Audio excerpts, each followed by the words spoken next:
मुखालिफ हो चुका है कि इन्होंने अमरीकियों को बुलाकर, उनमें यहूदी भी है, ईसाई तो है ही है, यहूदी है, यहूदी औरतें हैं जो कुछ अब वहां बेहयाई और बेपर्दगी के मनाज़िर नजर आ रहे हैं। ये सरजमीन अरब, मैंने अमेरिका में तकरीर सुनी है, इस्मा के जो फाइनल उनका एक सेशन था इस्लामिक सोसाइटी नॉर्थ अमेरिका, जिसमें मैं मदऊ किया गया था, उसी लिए मैंने ये सफर किया था। एक नौजवान ने जो तकरीर वहां पर की है, वाकया ये है कि मैं हैरान रह गया उसकी जुर्रत का। उसने कहा कि हुजूर ने फरमाया था कि जजीरा नुमा अरब में दो दीन जमा नहीं हो सकते, और आज शाही खानदान की सिर्फ अपनी हुकूमत को बचाने के लिए अमरीकियों को इतनी बड़ी तादाद में बुला लिया गया है, जिनमें मोबाइल चर्च भी है, मोबाइल सिनेगॉग्स है, यहूदी मर्द और औरतें जो है दंदलाते फिर रहे हैं आज अरब की सरजमीन पर। लिहाजा जो मजहबी तबका है वो इस पर शदीद अमल जो है उसके अंदर पाया जाता है। ये हालात है जो मैं आपके सामने चाहता था कि ये वो शामत अमाल है। एक तरफ ये कि वो शख्सियत जो है सद्दाम हुसैन की, वो कोई पसंदीदा शख्सियत नहीं, लेकिन ये कि उस शख्सियत को तकवीत देने वाले भी तो यही लोग थे। इन्हें खतरा था ईरान के इनकलाब से कि कहीं उसी किस्म का कोई इनकलाब हमारे यहाँ ना आ जाए, लिहाजा इनकलाब ने ईरान को एक्सपोर्ट ना होने दे, इसलिए उन्होंने इसी सद्दाम हुसैन को बिलियन और बिलियन डॉलर्स की मदद दी। आज वही है, अरबी की तो एक कहावत भी है, सम्मिन कल्बक, या को लोग अपने कुत्ते को खिला पिला के मोटा करो, किसी रोज तुम्ही को काटेगा। आज वो तो इन्हें काट रहा, लेकिन ये कि उसका जो इलाज तजवीज हुआ है वो इंतहाई खौफनाक है। 2.5 लाख अमरीकी वो इस्तेमार के पंजे जो बमुश्किल आलम अरब के सीने से जो गड़े हुए थे इस इस्तेमार में, मुश्किल हटे थे कि एकदम अब वहां पर खबरें आ रही हैं, फरांसीसी भी आ रहे हैं, बरतानवी भी आ रहे हैं, कहां से फौजी आ रही है, और वहां पर 2.5 लाख तो सिर्फ अमेरिकन आर्मी का, उसमें तकरीबन 1.5 लाख तो पहुंच चुकी है। और जो भी होगा वहां पर, जैसा कि मैंने अर्ज किया है, इस कदर खौफनाक सीन है।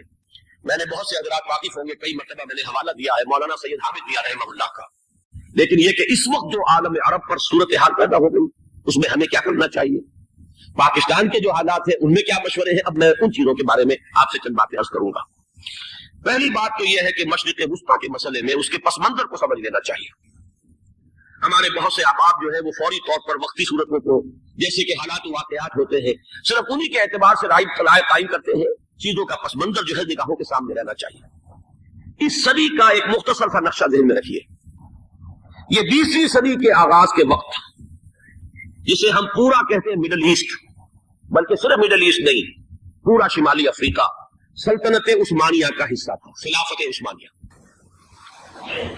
लीबिया, अलजायर, मिस्र, पूरा हिजाज, यमन, पूरा इराक, शाम, और ये शाम ही के हिस्से हैं दर हकीकत, उर्दू और लबनान, ये सब ये शाम अरब, इराक अरब, ये पूरा इलाका खिलाफत उस्मानिया ये उसका हिस्सा था।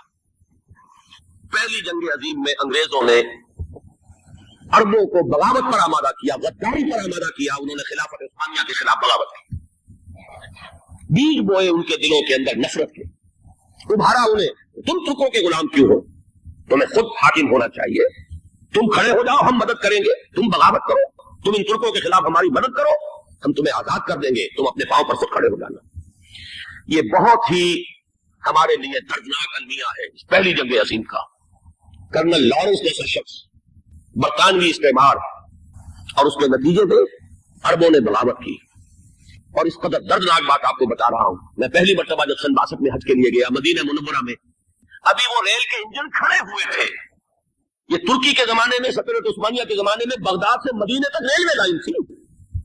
ये पूरा एक आलम सल्तनत उस्मानिया, सिर्फ सल्तनत नहीं, खिलाफत उस्मानिया, पूरी पूरी ट्रेनें जो है तुर्कों की उड़ाई गई, हजारों तुर्कों को शहीद किया गया, यहां तक कि सहने हरम में शहीद किए गए सैकड़ों तुर्क।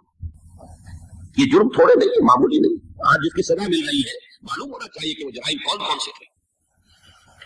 अब भी जो लोग गए उन्होंने देखा होगा, तुर्की का किला मौजूद है ऊपर पहाड़ी के ऊपर, हरम का जो सबसे बड़ा दरवाजा है बाबे मलिक अब्दुल अजीज, उसके सामने एक लाइब्रेरी होती थी, अब तो गालिबन वो भी गिरा दी गई है, उसके पीछे पहाड़ी पर तुर्कों का किला है पुराना। एक ये कि हिंदुस्तान में भी कोई एक नेशनलिज्म पैदा नहीं हो सका, बल्कि रीजनलिज्म है, इलाकाइयत है, लोगों के ज़हन के अंदर इलाकाइयत है। अगर एक मरकजी नेशनलिज्म पैदा हो जाए तो भारत बहुत बड़ी ताकत बन जाएगा, पूरे इलाके के लिए बहुत बड़ा खतरा बन जाएगा। दूसरी बात मैंने यह की थी कि अल्लाह का शुक्र है कि हिंदू मजहब का कोई रिवाइवल वहां नहीं हुआ। By and large Indian Hindu जो है वो सेक्युलर ज़हन का है, मजहब का एहया वहां नहीं हुआ। ये सन 19 की बात मैं कह रहा हूं, इसलिए कि मजहब का अगर एहया वहां हो जाए तो मुसलमान के लिए बड़े खतरे की बात हो जाएगी। लेकिन आज मैं आपसे अर्ज कर रहा हूं, 1990 में 10 बरस के बाद یہ جو 11 برس تک ہمارے ہاں اسلام اسلام اسلام کی رٹ لگی ہے، نتیجتاً اب وہاں ملیٹنٹ ہندو ریوائولزم ایک بہت بڑی قوت بن کر آ چکا ہے. ہم نے کچھ کیا بھی نہیں، نعرے لگائے. اور وہاں بی جے پی اب اگلے الیکشن کے اندر وہ یقین رکھتی ہے کہ اس کی حکومت ہوگی. اس وقت بھی بی پی سنگھ کی حکومت جو ہے اسی کے بل پر کھڑی ہے. میری ملاقات ریاض میں ہوئی ہے مراد آباد کے نوجوان سے، اور گفتگو کے آخر میں وہ رو پڑا کہ ہم ہندوستانی مسلمان کیا کریں، ہم تو ایک ایسی صورتحال سے دو چار ہو گئے ہیں کہ کوئی چیز نہیں آ رہی بچاؤ.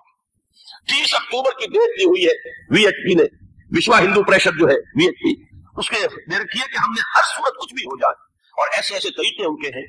وہ پہلے اینٹیں انہوں نے روانہ کرنی شروع کی تھی، اس کے بعد اب یہ ہے کہ ایک ایک گاؤں سے ایک ایک آدمی آئے گا، 30 لاکھ گاؤں سے ایک ایک آدمی چل کر آئے گا.